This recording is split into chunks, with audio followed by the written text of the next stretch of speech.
Big breaking news చూస్తున్నారు. అఘోరి శ్రీవర్షిని ఇష్యూలో twist చోటు చేసుకుంది. ఇప్పటి వరకు మంగళగిరికి చేరుకోలేదు వర్షిని. 3 రోజుల క్రితం వర్షిని అఘోరి దగ్గర నుంచి లాక్కెళ్లారు సోదరుడు హర్ష, విష్ణు. వర్షిని మిస్సింగ్ వెనుక విష్ణు ఉన్నాడంటున్నది అఘోరి. వర్షిని కుటుంబంతో విష్ణు డ్రామాలు ఆడుతున్నారంటూ విష్ణుపై నిఘా పెట్టి కేసు నమోదు చేయాలంటూ కూడా చెప్పుకొస్తుంది ఆమె. శ్రీవర్షిని క్షేమంగా ఇంటికి చేరుకోవాలంటూ చెప్పిన సందర్భం. ఈ నేపథ్యంలో ఆ రోజు మరి ముఖ్యంగా గుజరాత్ లో ఏం జరిగిందో విజువల్స్ మీరు చూడడం జరుగుతోంది. సో ఇటువంటి నేపథ్యంలో దాదాపుగా ఇప్పుడు శ్రీవర్షిని ఎక్కడ ఉంది అనే క్వశ్చన్ రైస్ అవుతోంది. ఇందుకే శ్రీవర్షిని మంగళగిరికి చేరుకున్న పరిస్థితి ఉందా? తల్లిదండ్రులకు చేరుకుంటోందా? గుజరాత్ లో ఇటువంటి కోణంలో అనేక క్వశ్చన్స్ రైస్ అవుతున్నాయి. శ్రీవర్షిని ఎక్కడ ఉంది, ఏం చేస్తోంది, ఎప్పుడు, ఎక్కడ, ఎలా తీసుకువెళ్ళడం జరిగింది? గుంటూరుకి తీసుకువెళ్తారు అనుకున్న నేపథ్యంలో ప్రస్తుతం గుంటూరుకి చేరుకుంటోందా? తల్లిదండ్రుల దగ్గరికి చేరుకునే అవకాశం ఉందా? ఇదే అంశానికి సంబంధించి అనేక క్వశ్చన్స్ రైస్ అవుతున్నాయి. మరి అఘోరి వర్షన్ ఏంటి, అఘోరి ఏమంటోంది తెలుసుకునే ప్రయత్నం చేద్దాం. మనతో పాటు లైవ్ లో జాయిన్ అవుతోంది అఘోరి. అఘోరి దగ్గరికి వెళ్ళే ప్రయత్నం చేస్తున్నాను. అఘోరి గారు, మాట వినిపిస్తోందండి? హలో హలో అఘోరి గారు, నా మాట వినిపిస్తుందా మీకు? వినిపిస్తున్నానా? హర మహాదేవ్, జై శ్రీ మహాకాల్. అఘోరి గారు, ప్రస్తుతం శ్రీవర్షిని కనిపించడం లేదు అనే చర్చ జోరందుకుంటోంది. ఏం జరుగుతుందని అనుకుంటున్నారు మీరు? తెలియదు నాన్న. ఇప్పుడు నేనైతే, మీరు ప్రజలందరూ చూడండి, నేనైతే అక్కడ లేను. నా దగ్గరికి వెళ్ళి వాళ్ళ సొంతాన్ని వచ్చిన తర్వాత నేను పంపించేశాను. ఓకేనా? వాళ్ళు వచ్చిన తర్వాత నేను హరిశ్చంద్ర ఘాట్ లో నేను 11 గంటల నుండి నైట్ తెల్లారుజామున 4 గంటల వరకు నాకు సాధన ఉంటది. ఇది 3వ రోజు. కాశీలో ఉన్నాను నేను కాశీలో ఉన్నాను. నేను నా సాధనకు, నేను నా లోక కళ్యాణం గురించి నేను వచ్చాను. నాది నేను చేసుకుంటున్నాను. నా దగ్గరికి వెళ్ళి తీసుకెళ్లిన తర్వాత ఫస్ట్ వాళ్ళు చేయాల్సిన పని పోలీసు వాళ్ళ దగ్గరికి పంపించాలి, తర్వాత వాళ్ళ అమ్మ నాన్న దగ్గరికి చేర్చాలి. కానీ ఎక్కడ చేర్చకుండా ఎందుకు తిరుగుతున్నారు? ఇంకేమన్నా నిందలు వేయడానికా, లేకుంటే ఇంకేమన్నా చేయడానికా? ఆ ఆడపిల్ల మీద ఈ విష్ణు అనే వ్యక్తి వాళ్ళ ఫ్యామిలీతో ఎందుకు ఇంతగానం ఆడుకుంటుండు? ఎందుకు ఇప్పటిదాకా ఇంటికి తీసుకెళ్ళలేదు? ఇప్పుడు ప్రజలందరూ నన్ను విమర్శిస్తూ ఆడపిల్లని పంపించాలి అనేవాళ్ళు క్షేమంగా ఇంటికి తీసుకెళ్లకుండా ఎక్కడెక్కడో తిరుగుతున్నా అతని దురుద్దేశం ఏంటిది? ఆ ఆడపిల్ల నాతోని పంచుకున్న మాటలు నాకు ఇప్పటికీ కన్నీటి బొట్టు వస్తుంది. ఆడపిల్లల గురించే కానీ పోరాడేది. ఏమంది మీతోని? ఆమె చిన్నప్పటి నుండి, ఆమెకు ఎప్పుడైతే 10th అయిపోయిందో అప్పటి నుండి ఆమె పడ్డ కష్టాలని నాతో చెప్పుకుంది. నరకయాత్ర అనుభవించి ఎవరు ఎన్ని దెబ్బలు తిని ఏమేమి అనుభవించుదో అది నాతో పంచుకుంది. అందుకే నేను కాపాడాలనుకున్నాను. కానీ నా మీదనే నిందేసి నాతోనే ఏదో చేసినట్టుగా పుకార్లు పుట్టించి, ఇప్పుడు ప్రజలకు అర్థం కావాలి, ఇదంతా ప్రజలకు ఇప్పుడు అర్థం కావాలి ఎందుకు ఇలా ప్రవర్తిస్తుండు. అసలు వాళ్ళ ఫ్యామిలీని వదలకుండా వాళ్ళ ఫ్యామిలీని పట్టుకొని ఇదంతా గేమ్ ఆడాల్సిన అవసరం ఏముంది? ఒక్కసారి మీ ఫ్రేమ్ చూపించే ప్రయత్నించారు. ఎందుకంటే అలాంటి నిప్పులు కనుక చూస్తే మనకి యూట్యూబ్ రిస్ట్రిక్షన్స్ ఉన్నాయి. సో కాబట్టి ఓకే డన్. నేను ఎక్కడున్నానో మీకు చూపెట్టలే. ప్రజలకు కూడా తెలియాలి, ప్రజలకు నిజం ఏంటిదనేది తెలియాలి. నా దగ్గరికి వెళ్ళి నేను పంపించడానికి కారణం ఏంటంటే వాళ్ళ సొంతన్న వచ్చిందని పంపించా. అదే విష్ణునో ఇంకెవరినో వస్తే నేను పంపించకపోదును. కానీ వాళ్ళ సొంతన్న వచ్చిండు, వాళ్ళ కుటుంబం బాధ్యత, పంపించే బాధ్యత నాకు కూడా ఉందని నేను సామరస్యంగా అక్కడ ఏమి గొడవ చేయకుండా నేను సామరస్యంగా పంపించాను. పంపించిన వాళ్ళు నేను కాశీలో ఉండి, ఇది కాశీలో 3వ రోజు సాధన. వాళ్ళు గుజరాత్ నుండి ఇక్కడికి రావడానికి నాకు 1 రోజు పట్టింది. 4 రోజుల నుండి ఎందుకు ఇంకా చేరుకోలేకపోయారు? ఎక్కడ తిరుగుతున్నారు మరి వీళ్ళంతా? అసలు ఇలా తిరగాల్సిన అవసరం ఏముంది? ఆ పిల్లని ఏం చేద్దాం అనుకుంటుండు? ఆ పిల్ల గురించి, వాళ్ళ కుటుంబం గురించి ఈ విష్ణు అనే వ్యక్తి ఎందుకు అంత తాపత్రయపడుతుండు? ఎందుకు వదలలేకపోతుండు వాళ్ళ కుటుంబాన్ని? ఈ విష్ణు అనేవాడు కిరాయి ఇంట్లో ఉండి వాళ్ళ తల్లిదండ్రిని ఈ ఆడపిల్ల మీద ఏదైనా ఉద్దేశం ఉందా? లేకుంటే ఈ ఆడపిల్ల జీవితాన్ని నాశనం చేద్దాం అనుకుంటుండా ఏంటిది? నేను ఎందుకు ఈ మాటలు అంటున్నా అంటే, ఆడపిల్ల నాకు చెప్పిన ఆ విషయాలు నేను బయటికి చెప్పలేను. నా బిడ్డ చెప్పి నన్ను నమ్మి నా దగ్గరికి వచ్చింది. కానీ నా మీద ఎన్ని నిందలు వచ్చినా నేను మోస్తున్నాను. మోయాల్సిన బాధ్యత నాకు. ఎందుకంటే నేను ఏది చెప్పను ఆడపిల్లల మీద. నేను ఆడపిల్లను కాపాడుకోవాలి. ధర్మాన్ని కాపాడుకో. ధర్మ పోరాటమేగా నేను చేసేది, ఏదో ఆశించి అయితే చేయట్లేదు ఇక్కడ. కానీ ఎందుకు ఇలా దొంగచాటుగా దాక్కోవడము? కానీ బహుశా అఘోరి మీరు అన్నట్టుగా కొన్ని చెప్పుకోలేని ఉంటూ ఉంటాయి, కానీ కొన్ని సందర్భం వచ్చినప్పుడు వాటి గురించి ప్రస్తావించాల్సి ఉంటుంది, కాస్త డెలికేట్గా హ్యాండిల్ చేస్తూ. అలా మీరు కొన్ని సందర్భాల్లో చెప్పిన సందర్భాలు ఉన్నాయి. అటువంటిది ఏమైనా ఇప్పుడు మళ్ళీ టచ్ అవుతోందా? 100% అన్న. వాడికి దురుద్దేశం ఉంది, ఈ పిల్లని మొత్తం వెంటేసుకొనే ఉండాలి కాబట్టి ఆ పిల్ల లేకుంటే వీడికి జీవితమే లేదన్నట్టుగా వీళ్ళ కుటుంబాన్ని కూడా గుప్పెట్లో పెట్టుకొని వాళ్ళ సొంత అన్నయ్య ఎవరైతే ఉన్నారో ఆయన ఫ్యామిలీ వీళ్ళ పాపం వీళ్ళ తల్లిదండ్రికి ఏమీ తెలియదు, అమాయకులు వాళ్ళు. నేను చెప్తున్నా కదా, వాళ్ళ తల్లిదండ్రికి ఏమీ తెలియదు. ఈ పిల్ల వాళ్ళ మాటలు వినట్లేదని, వాళ్ళ అన్నయ్య హర్ష మాటలు వినట్లేదని వాళ్ళ హర్షని మ్యానిపులేట్ చేస్తే ఇప్పుడు ఆయన ఆడిచ్చినట్టు ఈ హర్ష ఆడుతుండ అంతే. అంటే మీరు ఒక మాట అనడం జరిగింది, మరి ముఖ్యంగా వర్షిణికి సంబంధించి ఒక ఇబ్బందికర వాతావరణం అంటూ నేపథ్యంలో ఆ కుటుంబంతో ఆ వ్యక్తి నడుస్తున్న సందర్భంలో వర్షిణి ఏమైనా చెప్పిందా మీకు, నాకు వెళ్ళాలని లేదు కారణం ఇదే అంటే ఏమైనా చెప్పుకొచ్చిందా? చెప్పుకొచ్చింది. నేను చెప్పలేను, అందుకే అంటున్నాను. ఎందుకంటే ఆడపిల్ల జీవితం నేను నాశనం చేయలేను బయట పెట్టి. రేపటి రోజున ఆడపిల్లకి పెళ్లి అవుతుంది, లేకుంటే ఉద్యోగం చేయాలి, చదువుకుంటుంది. ఆ చదువుకు నేనే కదా ఫీజు కట్టింది. అదే దురుద్దేశం నాలో ఉంటే నేనెందుకు ఫీజు కడతాను? బంగారు జీవితం ఉండాలనే కదా ఆడపిల్లకు. మరి నేనెందుకు ఫీజు కడతాను? చదువుకోమ్మని నేనెందుకు ప్రోత్సహిస్తాను? నన్ను నమ్మింది కాబట్టే కదా నాతో వచ్చింది. వచ్చినా కూడా చిన్న గీత కూడా పర్లేదు. వచ్చిందో ఎట్లొచ్చిందో అలాగే మళ్ళీ వాళ్ళ అన్నయ్య వచ్చిందని నేను మళ్ళీ పంపించానా లేదా? పంపించిన వాళ్ళు వెళ్ళకుండా ఎక్కడెక్కడ తిరుగుతున్నారు, ఏంటిది అసలు? ఎందుకు మీడియా ముందుకు ఎందుకు రావట్లేదు? పోలీసు వాళ్ళకి ఎందుకు అప్పచెప్పలేదు? వాళ్ళ కళ్ళ తల్లి తండ్రికి ఎందుకు అప్పచెప్పట్లేదు? ఏమనుకుంటుండు అసలు? ఆ కుటుంబాన్ని ఎందుకు వదలట్లేదు అంటున్నా నేను. ఇప్పుడు ప్రజలు చేయాల్సిందల్లా అఘోరి నుండి ఆ అమ్మాయిని కాపాడండు అనడం కాదు, ఇప్పుడు ఆ విష్ణు నుండి ఆ కుటుంబాన్ని, ఆ ఆడపిల్లల్ని కాపాడండి. దయచేసి చెప్తున్నాను, అఘోరి ఏ తప్పు చేయదు. ఎప్పుడు తప్పు చేస్తే తల వంచుతుంది, కానీ తప్పు చేసే అంత స్థితి కూడా నాకు రాదు. ఇక్కడ కాటిలో ఉన్నానుగా, కాటి మీద ఒట్టేసి చెప్తున్నాను. ఆ ఆడపిల్లని ఇప్పుడు ఎవరైతే నన్ను విమర్శలు పాలు చేశారో, ఎవరైతే ట్రోలింగ్ చేశారో వీళ్ళందరూ ఇదే ప్రజలు. పోయి ఆ విష్ణు బారి నుండి వీళ్ళ ఫ్యామిలీని, ఆ ఆడపిల్లని కాపాడండి. నేను చెప్తున్నా కదా, ఆ ఆడపిల్లని కాపాడుకునే బాధ్యత మీకు అందరికీ ఉంది. లేదంటే ఆడపిల్ల జీవితం మీ కళ్ళ ముంగట్నే ఇప్పుడు కాకుండా ఇంకో కొన్ని రోజులకో ఆ ఆడపిల్ల జీవితం నడి రోడ్డు మీదకి వచ్చి సర్వనాశనం అయిపోయిన తర్వాత ఆ రోజు అఘోరి మాట వింటే అయిపోవు అనే స్థితికి రాకండి.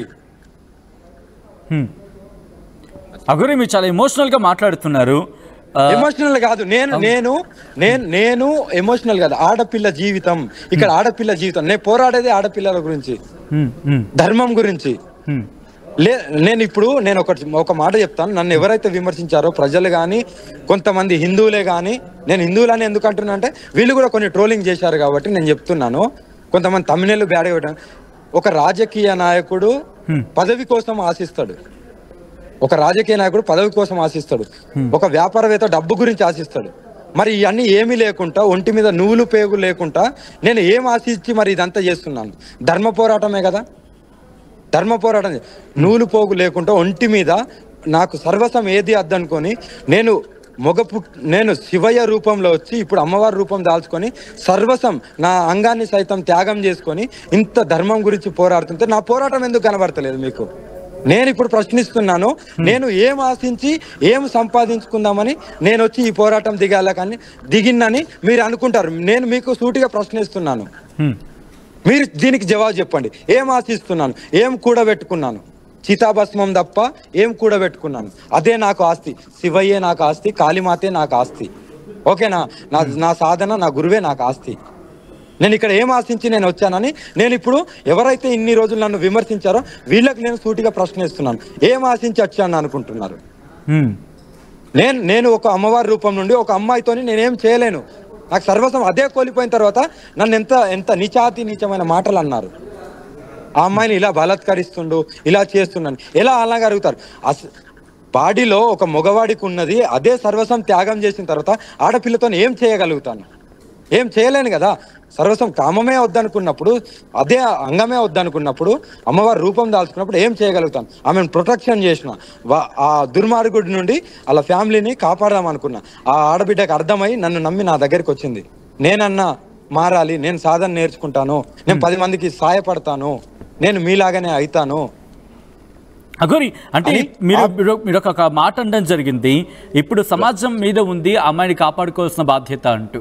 బట్ ఆ అమ్మాయి మిమ్మల్ని నమ్మి వచ్చింది, ఆ తర్వాత మళ్ళీ వాళ్ళ కుటుంబం వచ్చిన నేపథ్యంలో తను వెళ్లాల్సి వచ్చింది, తను పంపించాలని మీరు చెప్తున్నారు. కాబట్టి మిమ్మల్ని నమ్మిన అమ్మాయి మీ దగ్గరకు వచ్చి మీ ప్రొటెక్షన్ కోరుకుంది, ఆ మాట వినిపిస్తున్న తరుణంలో మీరు వెళ్ళి మంగళగిరి పోలీసున్న మళ్ళీ కాంటాక్ట్ చేసే ప్రయత్నం లేకపోతే పోలీసును ఆశ్రయించే అవకాశం కనిపిస్తోందా వర్షిని విషయంలో?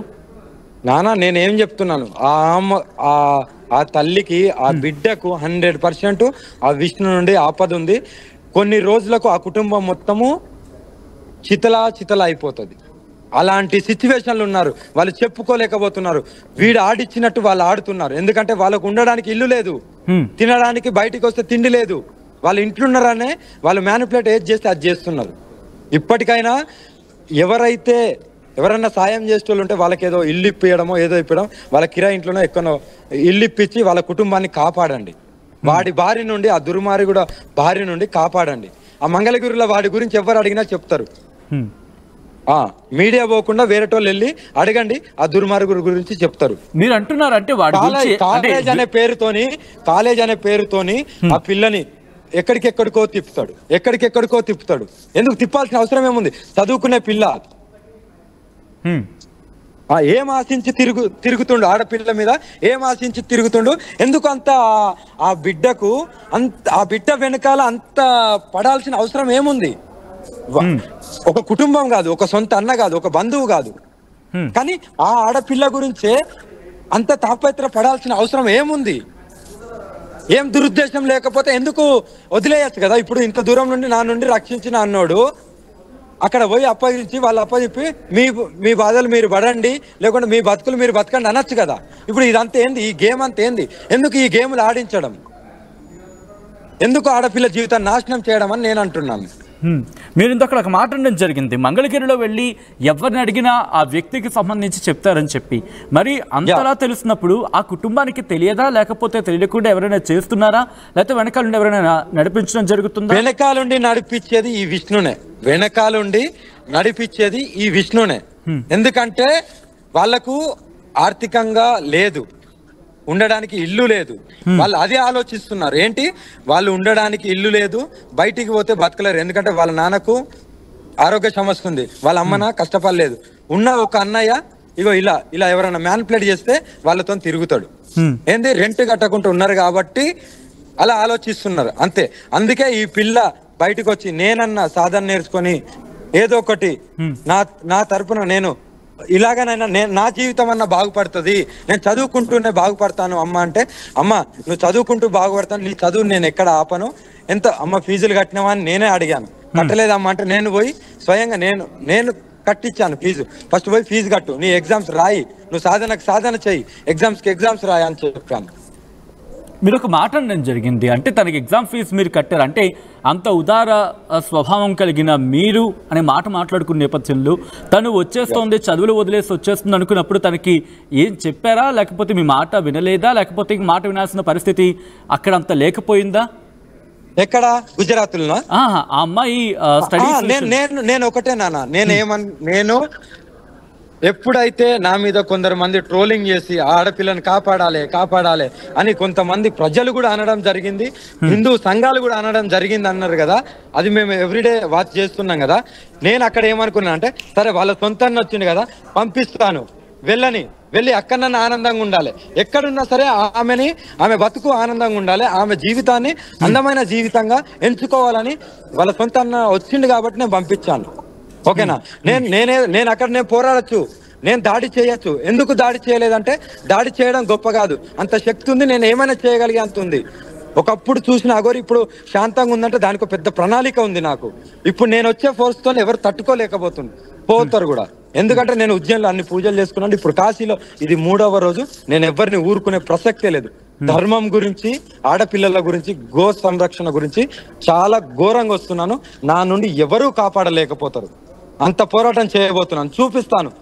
మొన్నటిదాకా అన్నారు కదా, ఇప్పుడు ఎక్కడికి పోయింది ధర్మం అంటే, ఇప్పుడు ధర్మ పోరాటం ఏడికి పోయింది అది అన్నారు కదా. నా ప్రణాళికలో నేనున్నాను, నా శక్తి పెంచుకోవడానికి నేను వచ్చాను, ఎలాగుండాలో అలాగో నేను వచ్చాను. ఊరికే రాలేదు, ఊరికే తిరగట్లేదు, ఎక్కడనో పోయి ఎక్కడనో లేను. నేను ఎక్కడైతే ఉండాలని అక్కడనే ఉన్నాను. నేను ఉండేదే కాటిలో, నేను ఉండేదే శ్మశానాలల్లో, నేను ఉండేదే దైవ దర్శనాలకు వెళ్తూ గుళ్ళల్లో, నేను చేసేదే గుళ్ళ పూజలు, శ్మశాన పూజలు, అక్కడనే ఉంటున్నా తప్ప ఎక్కడెక్కడనో లేను. మీరు ఒక మాట అన్నారు, ఇంతవరకు చూసిన అఘోరి వేరు, ఇప్పుడు చూడబోతున్న అఘోరి వేరు. ఇంతవరకు నన్ను చాలా ఉధృతంగా ఉగ్రంగా చూడడం జరిగింది, ఇప్పుడు శాంతంగా చూడబోతున్నారు. కానీ నా ప్రణాళిక ఉంటుంది, నేను శాంతంగానే ముందుకు వెళ్తాను. నాలో 2 కోణాలు ఉన్నాయి. ఇప్పుడు నేను చెప్తున్నా, నాలో 2 కోణాలు ఉన్నాయి నాన్న. శాంతంగా ఉంటాను, ఎక్కడైతే నేను కాళీమాత అవతారంలో ఉండాలో అక్కడ కాళీమాత అవతారంలో ఉంటాను. కాళీమాత అవతారం వచ్చినప్పుడు ఎవరిని సహించను. తప్పు చేసిన వాళ్ళు ఎంత పెద్దోళ్ళైనా ఎంత చిన్నోళ్ళైనా తప్పుగానే చెప్తాను. శివయ్య రూపం ఉన్నప్పుడు శాంతంగా ఉంటాను. ఎందుకంటే కంపల్సరీ ఉండాలి సభ్య సమాజంలోకి వచ్చింది కదా అని. ఎందుకంటే ఇప్పుడు వీళ్ళందరూ గుడ్డ కట్టుకో బట్ట కట్టుకో అంటే నాకు వస్త్రమే నా చితాభస్మం. నాకు సర్వస్వం త్యాగం చేసుకొని అంత తపస్య చేసి 14 సంవత్సరాలు తపస్య చేసి ఇంత సాధన చేసి ఇంత తపస్య చేసి నాకు వస్త్రమే నా చితాభస్మం. మీరు వస్త్రం వేయమంటే నేను వస్త్రం వేశాను. మీరు చెప్పినట్టు ఏం లేదు.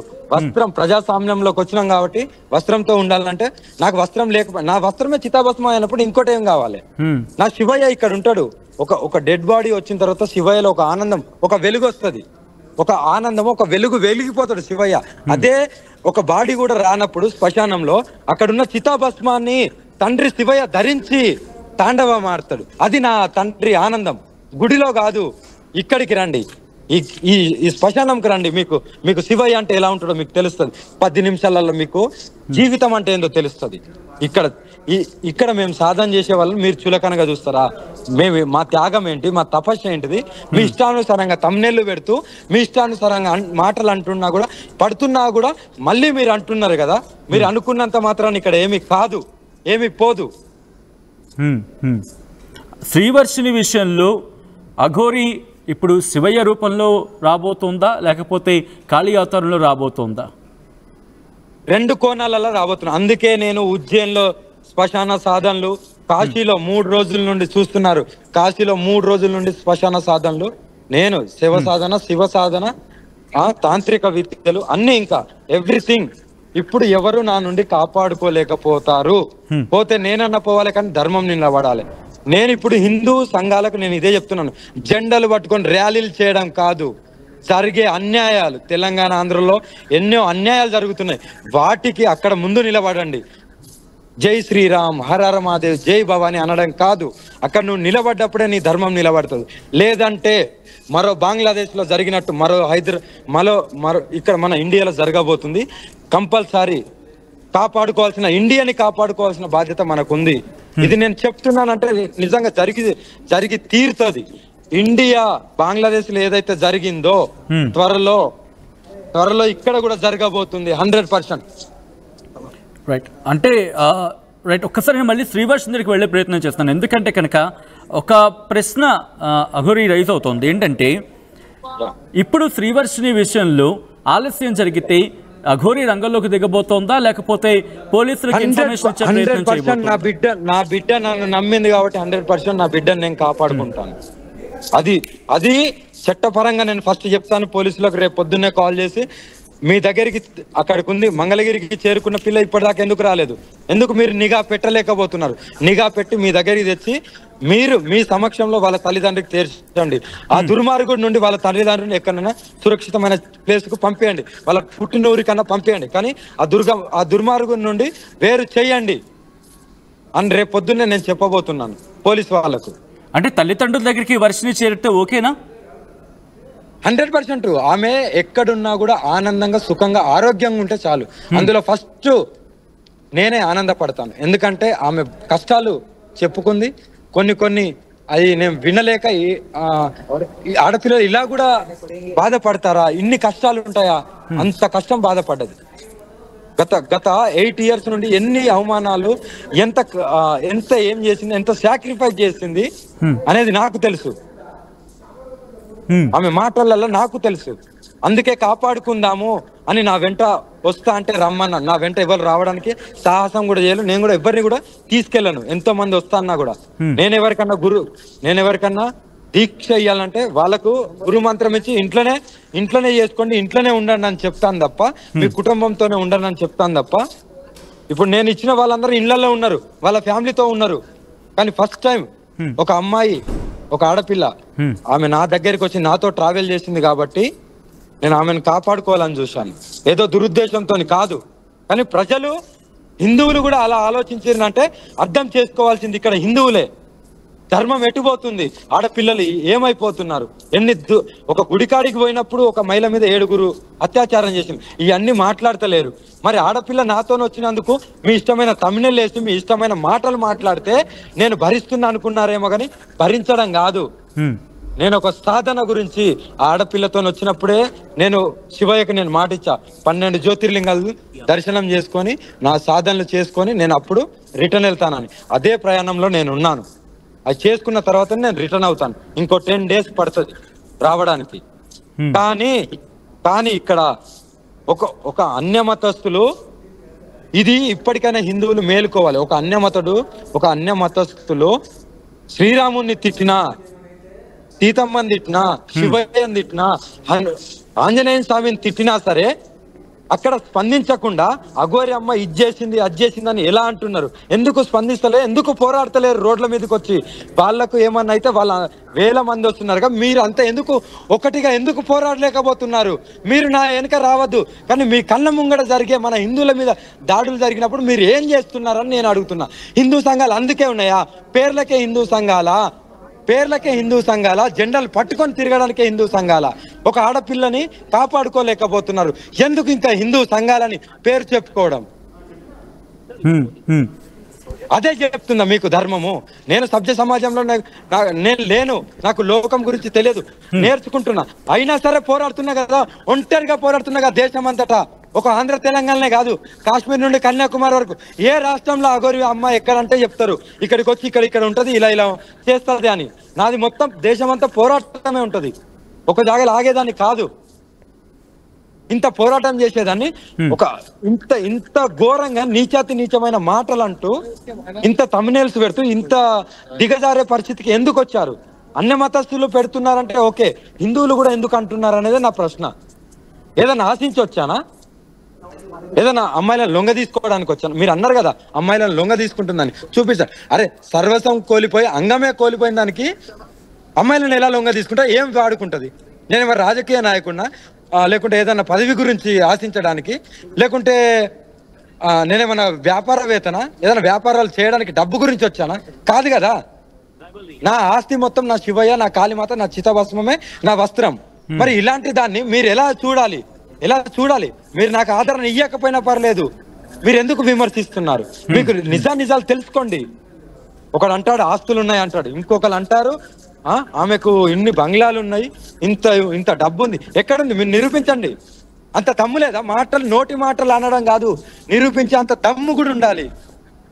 నిరూపించే అంత దమ్ము ఉన్నప్పుడే ఆ మాటలు నోట్లకెళ్ళి బయటికి రావాలి, శబ్దం బయటకు. కంక్లూజన్ లో ఏం చెప్తారు? ఎందుకంటే ఇక్కడ వర్షిని విషయంలో వర్షిని కనిపించలేదు, చర్చ జోరందుకుంటోంది. ఇన్నాళ్ళు వర్షిని మీ దగ్గర ఉండింది, ఇప్పుడు కనిపించలేదు అన్నమాట. సో ఏం చెప్పాలనుకుంటున్నారు? రేపటి లోపు ఆ తల్లి గిట్ల వాళ్ళ తల్లిదండ్రి దగ్గరికి పోలీసుల సమక్షంలో వెళ్ళకపోతే నేను కఠినమైన చర్యలు తీసుకోవాల్సి వస్తుంది. ఆ తల్లి అంత రోధిస్తుంది.